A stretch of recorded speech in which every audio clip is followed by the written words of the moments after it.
Welcome to Aspire to Lead, where we empower educators and school leaders to grow, inspire, and thrive. I'm your host, Joshua Stamper, author, speaker, and leadership coach, bringing you conversations that spark transformation, challenge the status quo in education, and equip you to make a lasting impact on your campus or in your district. For more information and resources, visit joshstamper.com as we're looking to ascend to new leadership heights together.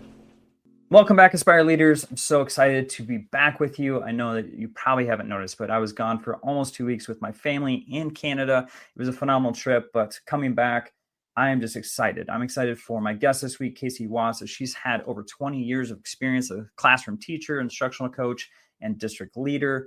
Casey, thank you so much for joining me on Aspire to Lead. Thank you for having me. I'm excited to be here, excited for our conversation. Casey, just real quick, before we dive into a lot of different leadership topics, I'd love for you just to share a little bit about yourself and your leadership journey. Oh my goodness, what a journey it has been. And it's always hard when somebody asks me that question, like, what's your journey? I'm like, well, I don't want to give you my entire life story. So what I'll tell you is, first and foremost, I am a instructional leadership, team leadership coach, and I have just transitioned out of my full-time job as a district instructional specialist to full-time speaking, writing, and consulting. So I'm super excited about that. And my journey to getting here really started with that idea as I graduated high school that I am never going to be a teacher. I said I was never going to be a teacher. I'm not going to have kids until I'm like 27, 30. I'm not going to be a mom with a minivan. All of the things that I said I would never do, I have ended up doing, like literally every single thing. And my parents often say, well, we told you so, because I come from a small line of educators. So lo and behold, I become an educator. I absolutely love it. I spent time in the classroom as a classroom teacher, grades K through 5, for at least 13 years. And then the last 7 years of my career, I spent working as an instructional leader in multiple different ways. So I served as an instructional coach. I served as an academic coordinator, adjunct professor at a university. And then my last role, of course, was district instructional specialist. And so most of my time I have spent in between two different sets of adults. So I've spent a lot of time in that, what I call intermundium, the in-between space of people who are in the classroom, department heads, things like that, and administrators or people who are at the district level. And my whole focus throughout this time has been bridging the gap between the adults on campuses so that we can bridge the gaps in student learning. And so that's really what led me to what I do now. Is I focus solely on helping leaders gain clarity and create clarity so we can bridge those gaps among adults. Oftentimes we don't see that those gaps exist until you take a step back. And I get to be the person that takes the step back, and I get to look in from a 30,000 foot level and see all of these different narratives and perspectives at play. And I love bridging that gap, because it allows people to feel empowered, inspired, and valuable. Okay, well, that's perfect. I want to talk about bridging that gap, because I think a lot of misconceptions, or maybe just not even realizing it, as folks transition to new positions, especially at this point in the summer, people are preparing for that new role in leadership. And I think what they don't understand is just how important communication truly is. And for you, with your different roles, I would just love for you to talk through that, as far as what potentially is missing, maybe being that bridge, maybe being the one that's actually having to disseminate that information, and maybe some of the better communication techniques that you've used that you can pass on to those who are going into new roles. Yeah, there's so much to say about that. I think, first of all, I think it's a very obvious thing that we see when we take a step back, that in educational leadership especially, typically what happens is a successful master classroom teacher gets pinpointed as a potential leader. And then they get tapped on the shoulder and they're like, come out of the classroom. Let's try to help other people do what you're doing in the classroom. So they become instructional coach. They typically will thrive as an instructional coach, maybe. And then they get tapped on the shoulder for other positions like assistant principal, and the list goes on. The problem is that we assume because they are a master classroom teacher that they will have the innate skills to work with other adults. And that's just not the case.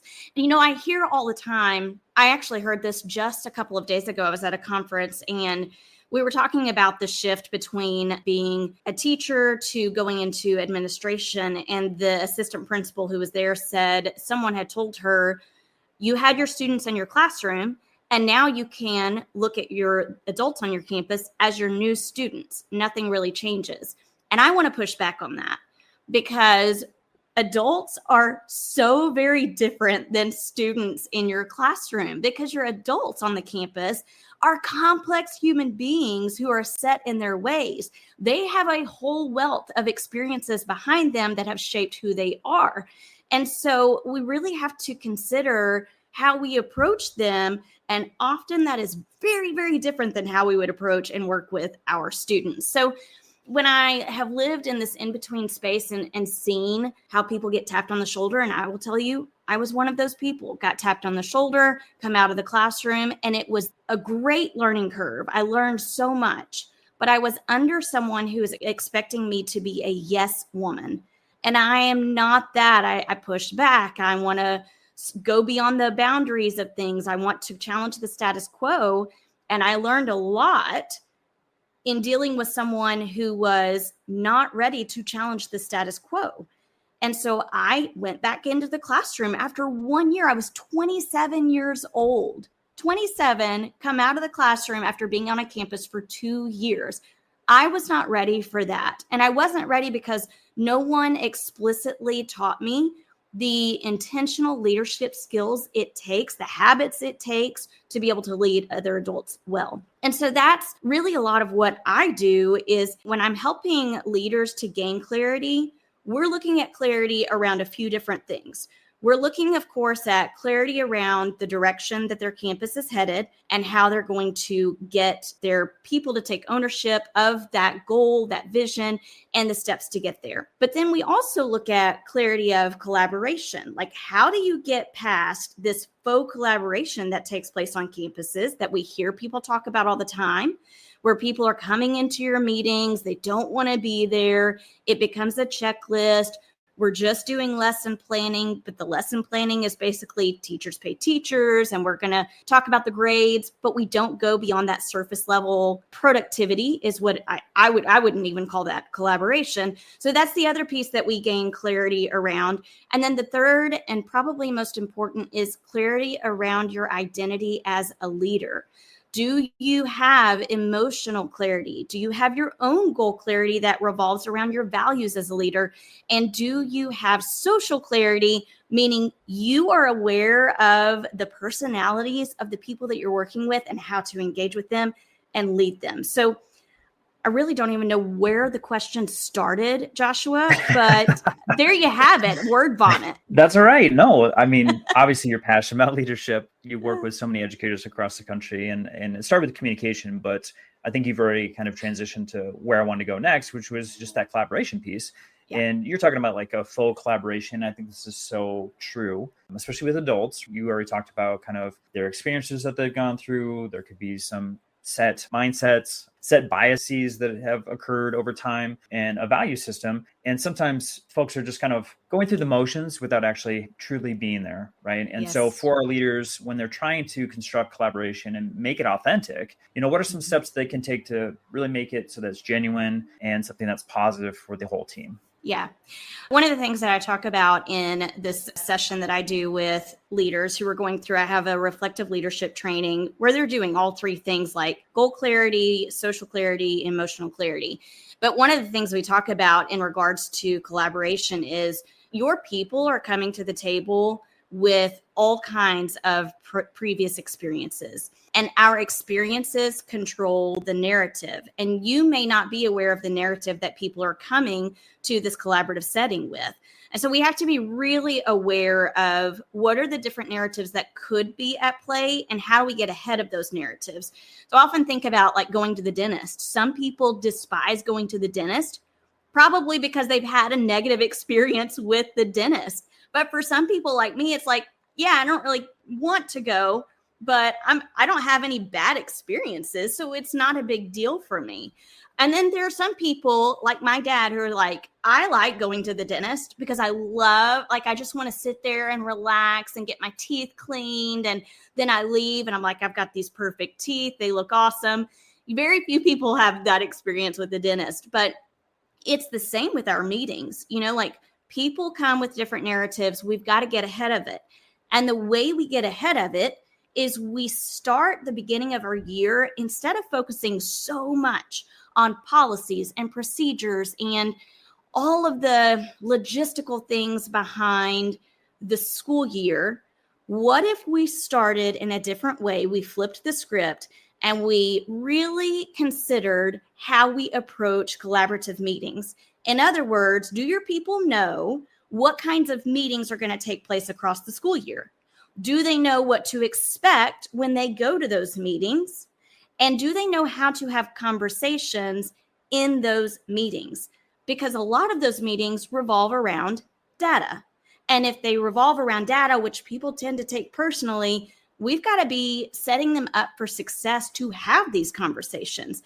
And if we don't do that, what really happens is we're making assumptions that because they're adults, because they are educators and they've been in the education space, they inherently know how to have conversations, how to analyze data, how to look at the things that we're bringing to these meetings. And it's just not true. Excellent points. So we've talked about communication, talked about collaboration. I really want to pause real quick and talk about mental health too, as far as leadership, and talk about this wonderful performance shop, Magic Mind. So obviously, you've heard me talk. If you've been a consumer of Aspire to Lead before, for years now, I've been a user of Magic Mind, and it's something that is a part of my daily routine. So much so that even when I was on vacation with my kids and my family and my wife, we were all using Magic Mind right before our hikes, before we're traveling, even on a long road trip. And the reason I bring it up is because obviously as leaders, regardless of your role, you're juggling 100 things at once. We know this. And so for me, it was one of those things where I needed to change my routine. I was burnt out. I was not taking care of myself. And I wanted to, do something that was going to make me healthy, my mind clear, stress-free. And so I started using Magic Mind. It's something that comes to my door. In fact, a shipment is coming right now. It's a 30-day pack for myself, and it has helped me with my focus, my energy, staying calm under pressure. And I use it every single day, and it comes without an afternoon caffeine crash. So I highly recommend this. It will boost you because it's got a lot of different things like matcha, daily vitamins, and neurotropics to help you with all of those things I was talking about, including your clarity. So if you want to try it out, I'm going to put it on the screen for you, the code and the website. So go to magicmind.com/ATLMMJ. I know that might be a mouthful and something hard to remember. So I, of course, will have this in the show notes so you can get up to 56% off your first subscription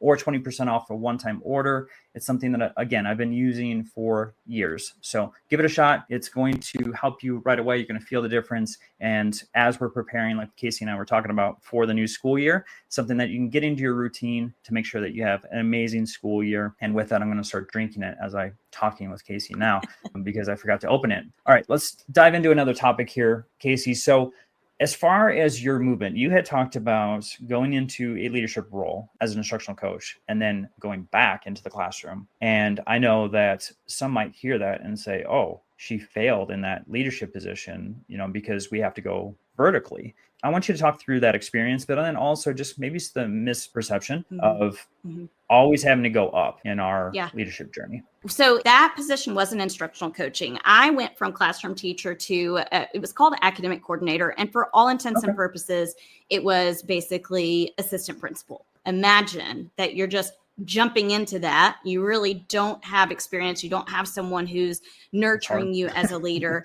I spent a year in that role, and it was, I'm going to be really honest. I'm all about transparency. And I think people probably go through similar situations, but it was so not good that toward the middle end of the school year, my boss met with me and she changed my job description on the spot.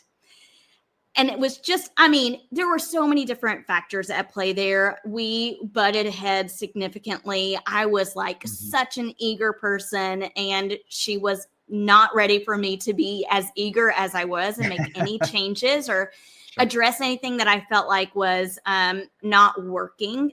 And like I said, I think there are people who expect you to be a yes person, and I just wasn't that. And so we get to the end of the school year, and I know it is apparent this is not going to be a positive situation for either of us, and therefore not for our campus. And I'm ready to transition, whatever that might look like.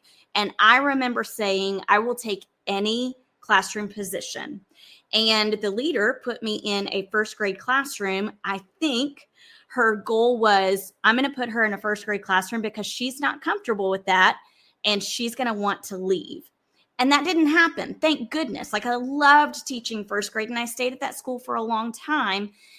But it was a significant moment in my career because I think it's then, and I'm sure you have a similar, because you're a podcast host, I would imagine that you are a high achiever. Is that true? Oh my gosh.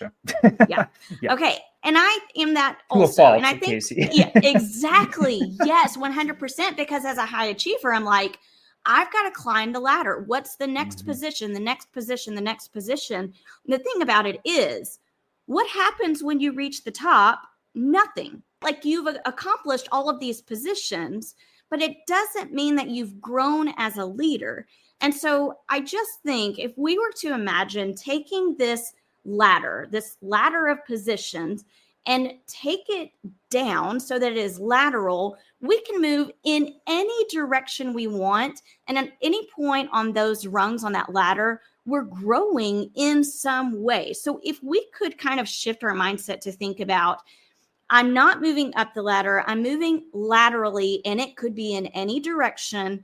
And at each point, I know that I am going to grow in some way. It's a whole mindset shift. I hate that we have this idea that if I want to do XYZ, I have to have this position. It's just not true.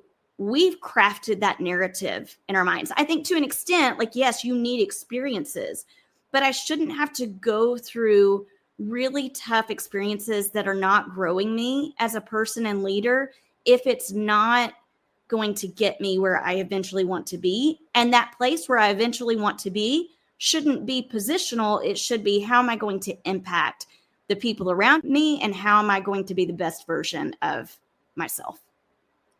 No, I love that. I love that visual too of taking that ladder down and making it lateral. So how do we make that shift with our staff, with our school, with our district, where we want folks to pursue meaningful growth and growth opportunities? At the same time, maybe it doesn't involve, traditional promotion or title changes. So as leaders, what can we do to put that in place to hopefully make it so that it's lateral and not vertical? What a great question. One of the things that comes to mind that I believe is more impactful than anything else is really getting to know the strengths of your people, getting to know their native and working geniuses, and also getting to know what are their frustrations, and deciding how you're going to support those working geniuses that everyone has. Everyone comes to the table with some working genius, something that brings them great joy. And they're typically the places where people want to grow. So if you're able to do that at the beginning of the year and throughout the year and notice those things, then we're able to give them opportunities that aren't necessarily positional opportunities, but just growth opportunities that not only grow them, but grow the people that they are working with, kind of like helping them to become multipliers within their teams. Yeah, I love that. Okay, Casey, I want to transition because I know, and you've touched on it just a little bit, but you're helping a lot of folks in your new role. And I know that you have a clarity cycle framework that you work with schools with. So can you just share that framework? And then also, how else are you assisting with school districts? Yeah.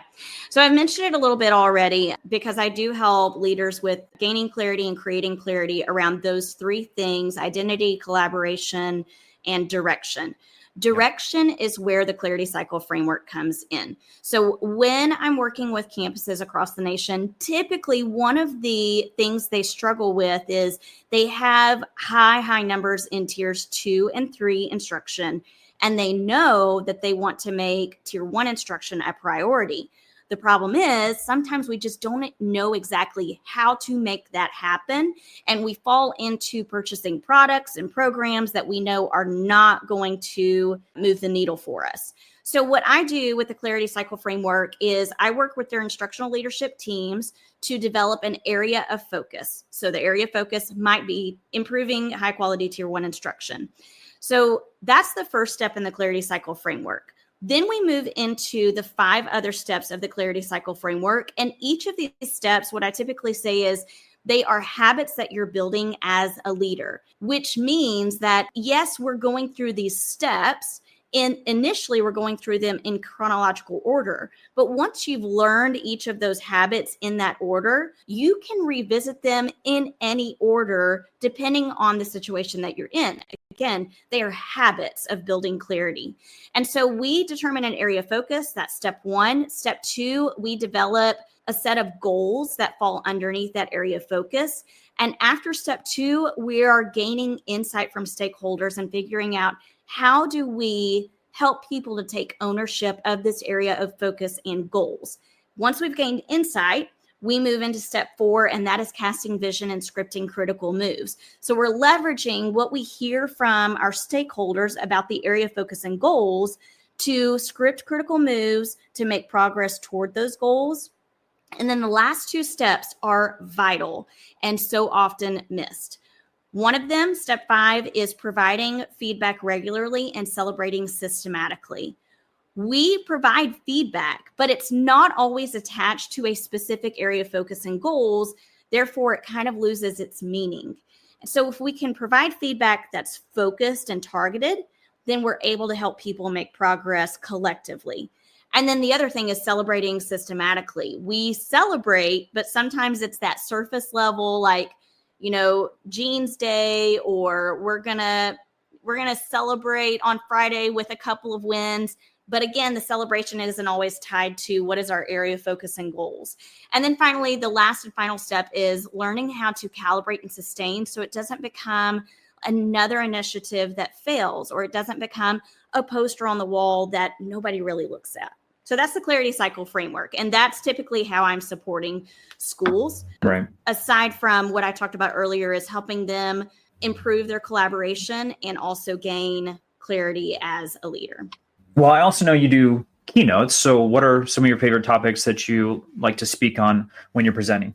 Yeah, my most popular keynote is titled Beyond Silos, Empowering All, capital letters ALL, all educators to collaborate intentionally. And that is really all about how do we utilize this clarity idea to break down the silos so we don't have people going back to their classrooms, shutting their door, and carrying on about their merry way without knowing what's going on around them, or worse, caring about what's going on around them.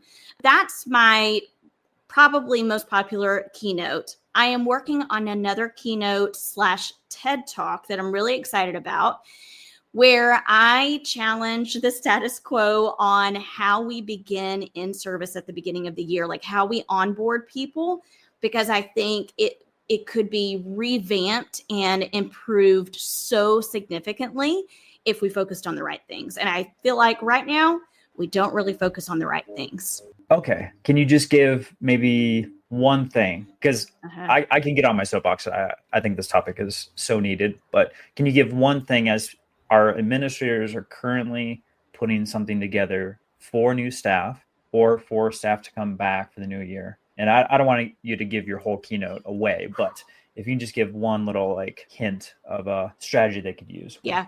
Well, I kind of mentioned it earlier. I'm going to go back to that because I do think it is so powerful. But looking at how you start the school year, where are you including time where you are challenging your own assumptions and addressing the assumptions that people make that you may not know about? And a lot of that has to do with meetings that you have.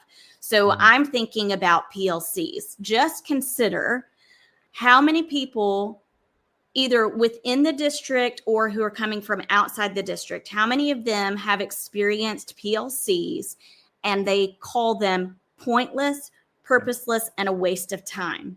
It happens frequently. Well, we're making the assumption that they're going to understand what our version of PLC is, what our culture is around that.